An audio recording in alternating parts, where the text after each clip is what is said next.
Hi everybody, welcome back to the Fonuts Kitchen. We are here to do the how-to Fonuts video with the vanilla baker mix for you. We're going to do the whole thing from soup to nuts, the batter, the glaze. We're going to decorate them, put them back in the box, and here we go. So you're going to start with your lovely little baker mix right here. Let's check out what we have inside. We have a photo of all the baker mixes that we will soon be rolling out, and on the back our sweet little story. And then we have our instructions for our batter, instructions for the glaze, which we will be getting to in a sec. We have the decorative blue stripe packet, which we'll get to later. Then we have our applesauce, which will go in our batter. We're going to use that in a sec. And our vinegar, it's a very important ingredient. We'll put that right there. So we also have our batter packet, and we have our glaze packet. We also have a little parchment at the bottom of the box for you, which again, we're gonna get to later. Okay, so let's set all these things aside that we don't need right now. Now, let's go through the instructions. Firstly, preheat the oven 350. Boom. You're going to spray your donut mold. We recommend spraying, it works the best, and there's so many great sprays out there, just all natural ingredients. I always say spray away from your counter. You definitely don't want to get your counter all greasy now, do you? Okay, let's set that aside. Now, in a bowl, you're going to combine your batter bag, not the bag obviously,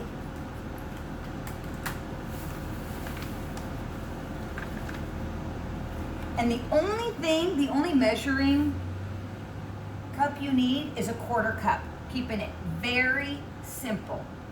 So, a 1/4 cup of oil. We use just a non-GMO vegetable oil. And then using the same 1/4 cup, you're gonna do 3 of these, 3/4 of a cup of your plant milk. We use organic, unsweetened soy milk. We find that it works the best. You're welcome to use oat milk or almond milk. Just know that it'll change the consistency and the flavor a little bit in your fonuts, so just keep that in mind. Okay, so your applesauce, it calls for 2 tablespoons. I really hope you guys have a measuring tablespoon at home. It makes all the difference. So you just do 2 flat tablespoons. If you don't have a measuring tablespoon, I can tell you that this is how much applesauce should be left after you squeeze the packet. It's literally half. So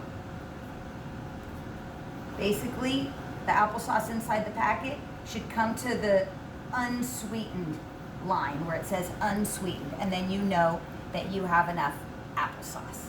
Okay, there's your little packet. We're gonna give this a good mix. I like to use a spatula. You can use a spoon, you can use a fork. It really doesn't matter. And guess what? Because it's gluten-free, don't tell anybody. You don't have to worry about over-mixing. The main goal is just to mix so that all the lumps are gone. The beauty of this batter is it really doesn't even get lumpy. It's really smooth. Always taste your batter. I know that's the horrible part of the job, isn't it? But you have to make sure it's good. Because remember in baking, if your batter doesn't taste good, your baked goods are not going to taste good. They don't somehow miraculously pop out of the oven with a good flavor, you know? Okay, so that's nice and smooth. Lastly, okay, I'm just looking to show you I'm following the instructions. Cut the very top of this. This vinegar is scaled out to a 1/2 teaspoon. It's a very little bit, but every bit counts. So you put that in, make sure you squeeze it all out, get every last little drop in there. And you're gonna mix that in. Really wanna incorporate that vinegar well. Okay, so you're gonna mix that for about 10 to 15 seconds so that you know it's well incorporated into your batter. Now this batter is fairly liquidy, so you can actually almost pour it right into the donut mold. But I do like to use a spoon for this. Okay, I pour it in. But it can be tricky, okay? It can be pretty tricky. So if you're not comfortable pouring it in and, you know, without getting it all over the place, absolutely just spoon it in. Might just take an extra minute or two, but we got all the time. Because guess what? We're gonna have this done before that oven is even preheated. Okay, that's how fast and easy this is. Okay, so you're just gonna spoon it in. And you want all of them to be equal, okay? You can even use a pastry bag at home if you've got one. And I go a little conservative on the first round and see which ones I can add a little batter to so that I can make sure that they're all even. Okay, so I look at all of them, I'm like, oh, okay, I can add a little over here. I can add a little over here. They should all be even. It's very important.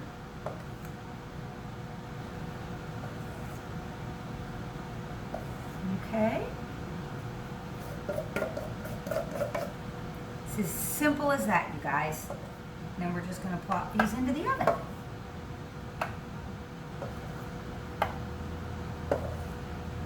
And that is that.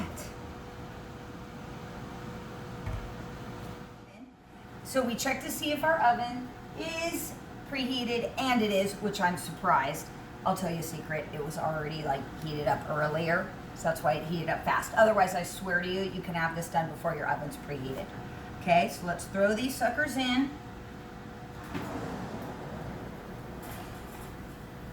Let's set our timer.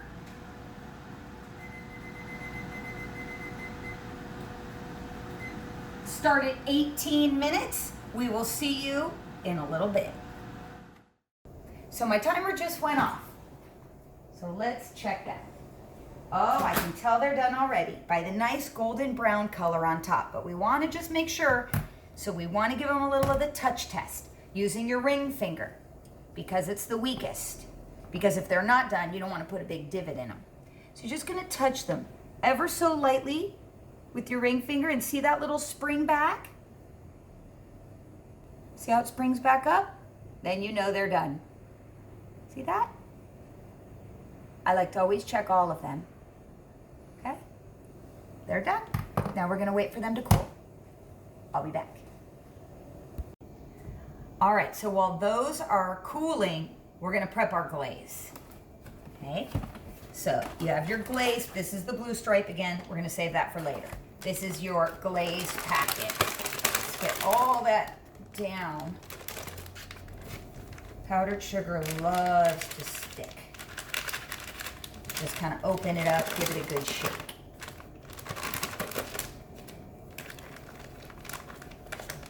Just kind of pull the bag apart if you have to. So you want to make sure you get all that powdered sugar. Okay? There we go. Okay, just cut the very top so you don't lose any powdered sugar.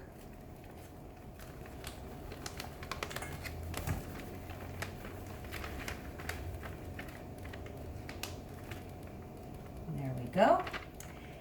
Now again, I hope you guys have a measuring tablespoon. One measuring tablespoon, which again, I hope you guys have at home. If you don't have a measuring tablespoon at home, I will show you how to do it with just using a regular spoon. If you do have a measuring tablespoon at home, you're just gonna dip your tablespoon in a cup of water. You're gonna need 5 tablespoons. 1, 2, 3. Okay, for now, I'm only gonna put 4 because I'm gonna show you what to do if you don't have a measuring tablespoon.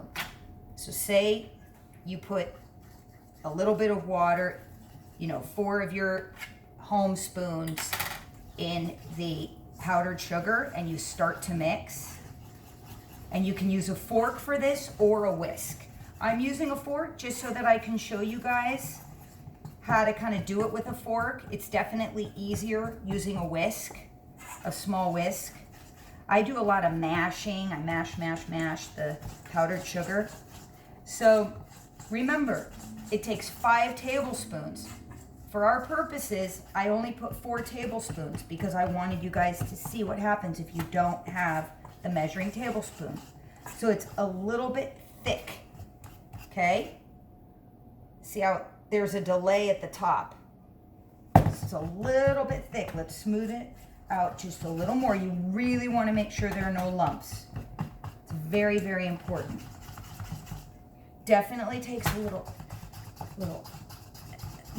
arm work. Just be your workout for the day. Okay, so that's nice and smooth. Now, it's still a little bit thick. So what you're gonna do is you're just gonna add a little tiny bit of water at a time until you reach the desired consistency. And I'm talking like a few drops of water. A little bit of water goes a really long way when it comes to a glaze.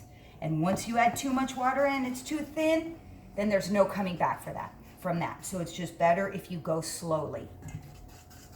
So that little bit of water wasn't quite enough. Because remember, we were missing a tablespoon. Okay. So this is how I check for the consistency. Lift up my fork, I bring it perpendicular to the bowl, and I let the glaze run off. And you can barely see the fork underneath. So there's just a little silhouette of the fork underneath. That's what you want to see. So imagine that fork is your fonut. So you just want that light glaze over your fonut. Okay? And you'll see also this is a way to check for lumps. If I hold up the fork, I see no lumps at all. And I'll do that a good 3 or 4 times to make sure every lump is gone. Sometimes you'll see a little air bubble, little air pocket, and that can be mistaken for a lump, but you'll be able to tell that it's not. So that's the nice consistency of the glaze, just falling from your fork like that. Okay? Me again. So it's been about 20 minutes. I'm gonna check to see if the fonuts are cool. And what I do is I touch the bottom of the pan. If you touch the top, they're gonna be pretty cool, but it's really, the tell is by touching the bottom. If those feel just slightly warm, you're good to go. So this is how we're gonna unmold them. Just gonna hold them straight up like this, and we're gonna flip them. You're gonna flip them toward you. And if need be, if they don't just fall out easily, you'll just tap the pan down on the counter just very lightly. Ready? You just flip them toward you. If they don't drop down, you just, and that's it. You line them up, and then we glaze. So the glaze has been sitting out for about 20 minutes, so you just want to give it a nice little stir. Okay, I'm going to get rid of my fork. We're going to use a spoon for the glazing. Okay, and once again, you can use a pastry bag if you have it at home. Otherwise, you're just going to start in the middle and slowly just glaze in a circle, and it'll start to drip down. If you've got a glazing or a cooling tray like this one, a little grate, that's the best, because then the fonuts won't sit in the glaze. If you don't have a cooling rack or a grate, once you glaze the fonuts, you want to transfer them pretty soon after onto a plate, so they're not just sitting in the glaze and then they'll get all kind of soggy at the bottom. So you can just do this any which way because it's all going to drip down.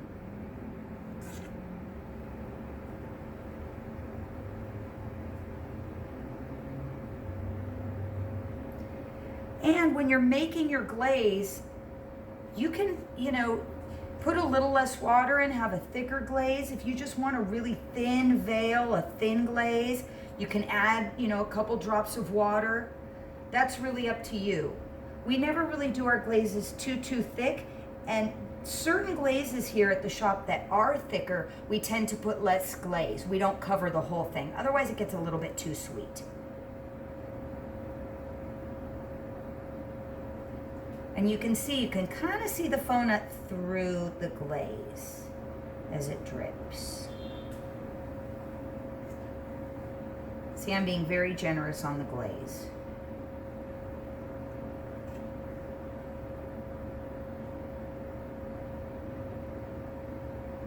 I missed a few spots over here, but I'll go back and get those. And you don't really want to touch the fonuts with the spoon, because otherwise you may get crumbs. A little of the fonut might come off onto your spoon, and then the crumbs will go into your glaze, and that's not really a pretty look. You don't want a crummy glaze. Just like you don't want a lumpy glaze. You want a really smooth glaze. And if you start to glaze the fonuts and you see that there are a couple lumps, absolutely just stop and, whisk or stir the glaze again with your fork or your whisk until all the lumps are gone, because you do not want lumpies. Okay, so here we go. That is about it.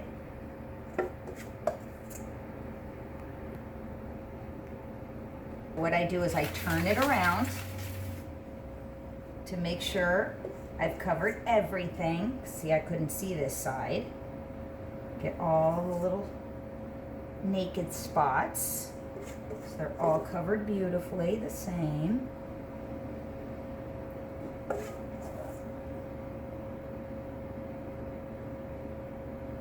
Okay, and that's it. Just give it another little exam. Touch up all those spots I missed.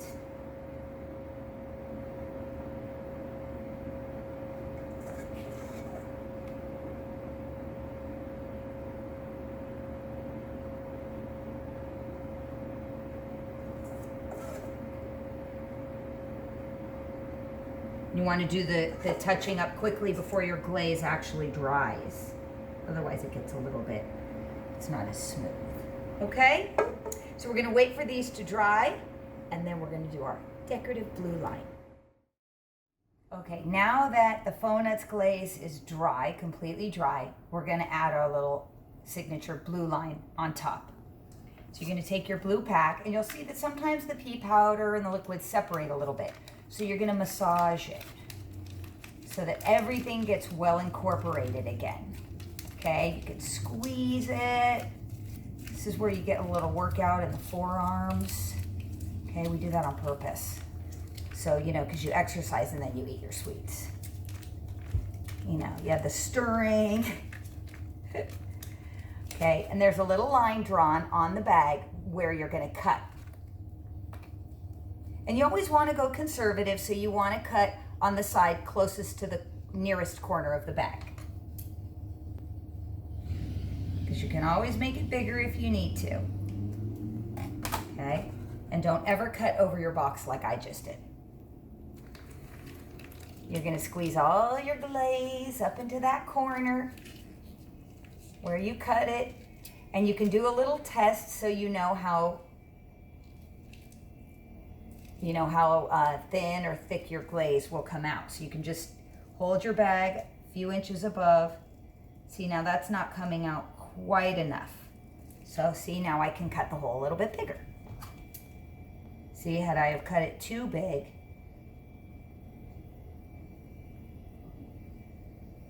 I wouldn't have been able to save it. See, now I'll test it again. There we go. It's a nice blue line. See that?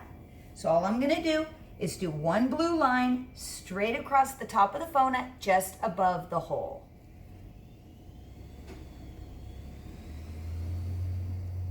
Okay, I go straight across because all the fonuts are in a line, so it makes it a lot easier to just continue the line straight across. I'll show you again. See, all the fonuts are lined up, okay? I'll just line that up a little better.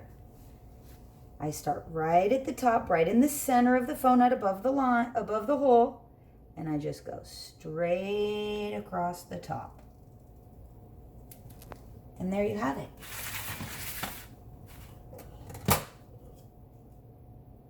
You see those? So this is the fun part. You're going to a party, you got your party favors. Got the parchment in the box. Now we're just going to take them, put them back in the box.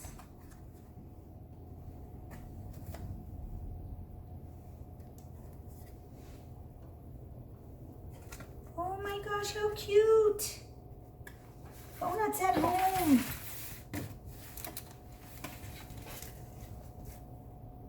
And you just made those cute things.